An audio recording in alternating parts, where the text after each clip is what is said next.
ৰাতিপুৱা গৈছোঁ কালি যোৰহাটত কেম্পেইন কৰিছোঁ। ৰমজান মাহ ৰোজা চলি আছে। ৰাতিপুৱা গৌৰৱৰ লগত প্ৰায় কেইবা কিলোমিটাৰ খোজ কাঢ়িছোঁ। তাত আমাৰ গোটেই লিডাৰখিনি আছে। তাৰপিছত ৰজিনা ট্ৰিকি তাত গৈছোঁ। ইয়াত মই অহা কথা নাছিল। প্ৰদ্যুৎ বৰদলৈ ডাঙৰীয়া বিভিন্ন ঠাইত গৈছে। আজি চামগুৰি সমষ্টিৰ লাওখোৱা ব্লকলৈ আহিছে। ইয়াত গোটেই আমি এৰেঞ্জমেণ্টখিনি কৰি ইয়াত সুসংগঠিতভাৱে সকলো আছে। মই নাহিলেও চলে। কিন্তু আহি দেখিলোঁ যে অলপ যদি জোৰকৈ আহোঁ, অলপ এই মিটিংখনত আমি অংশগ্ৰহণ কৰিব পাৰিম। আৰু এই কেইটামান দুই এটা চেনেলে যে কিবা কিবি উল্টা পুল্টা বাতৰি কৰি থাকে, সেইটোৰ অৱমান ঘটিব। সেয়েহে ইয়ালৈ আহিলোঁ। আহি দেখিছোঁ যে যোৰহাটত গৈছিলোঁ। যোৰহাটত গৌৰৱ গগৈ ডাঙৰীয়া আচৰিত হৈছে। আমি সাধাৰণতে যেতিয়া মানুহবিলাক আহে চিনি পাওঁ, স্বতঃস্ফূৰ্তভাৱে মানুহ আহিছে।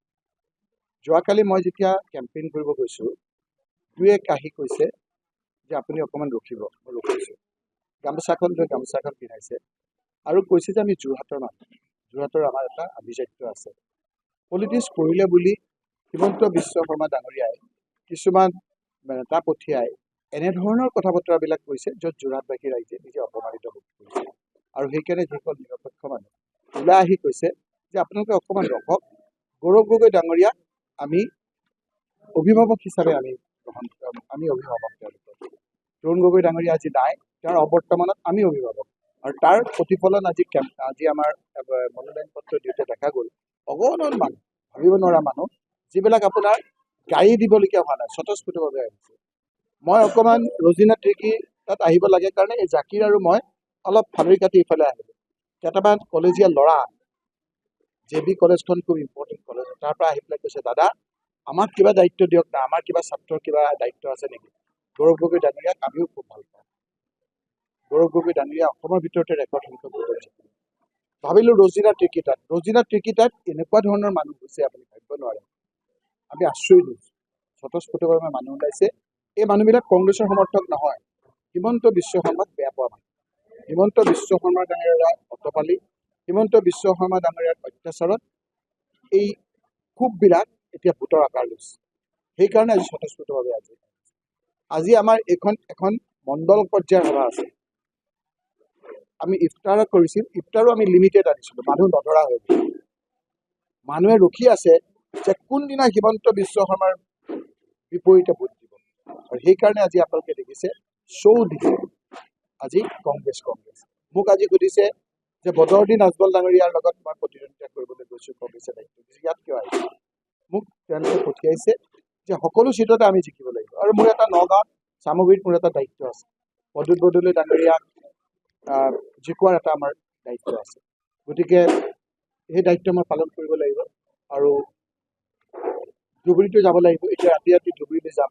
ধুবুৰীটো আমাক মাতিছে। ধুবুৰীটো ভাল হ'ব, কাৰণ মই ইমান ভাল হ'ব বুলি ভবা নাছিলোঁ। কিন্তু বদৰুদ্দিন আজমল ডাঙৰীয়াই প্ৰথমে যেতিয়া মোৰ নামটো হ'ব নহ'ব হৈ আছিল, তেওঁ কৈছিল মোৰ ভাই, এনেধৰণৰ কথাবিলাক কৈ আছিল। কিন্তু যেতিয়াই মোৰ নামটো প্ৰচাৰ হ'ল, তেতিয়া কৈছে মই বুঢ়া বাঘ, তেওঁ বুঢ়া বাঘ, মই ছাগলী, তেওঁ চুবাই মোক খাব।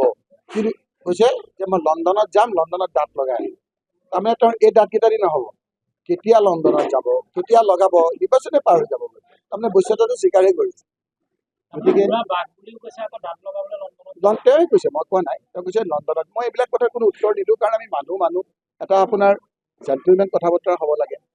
তেওঁ আকৌ কয় কি, চাওকচোন মুছলমান মানুহবিলাক অলপ আমি বয়সস্থ মুছলমান ল'ৰাবিলাকে ছোৱালীবিলাক দেখিলে গাটো গৰম হৈ যায়।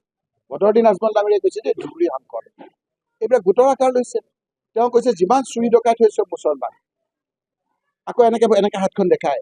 মইতো পাক্কা বিজনেছমেন, পইচা যিফালে দিয়ে মই সেইফালে গৈছোঁ। আৰু আমাৰ এই চৰ্দাৰ হিমন্ত বিশ্ব শৰ্মা ডাঙৰীয়াও কৈছে যে বদৰুদ্দিন আজমল जी का बहुत दिन का तमन्ना था हमको चीफ मिनिस्टर बनाने के लिए। কৈছে না আপোনালোকক শুনিছে।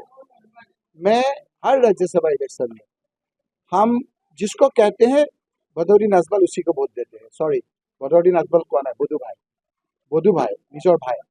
গতিকে এই কথাবিলাক, এই যিটো এটা আনহলি যিটো আপোনাৰ ৰিলেশ্যন, সেইটো ধৰা পৰিছে।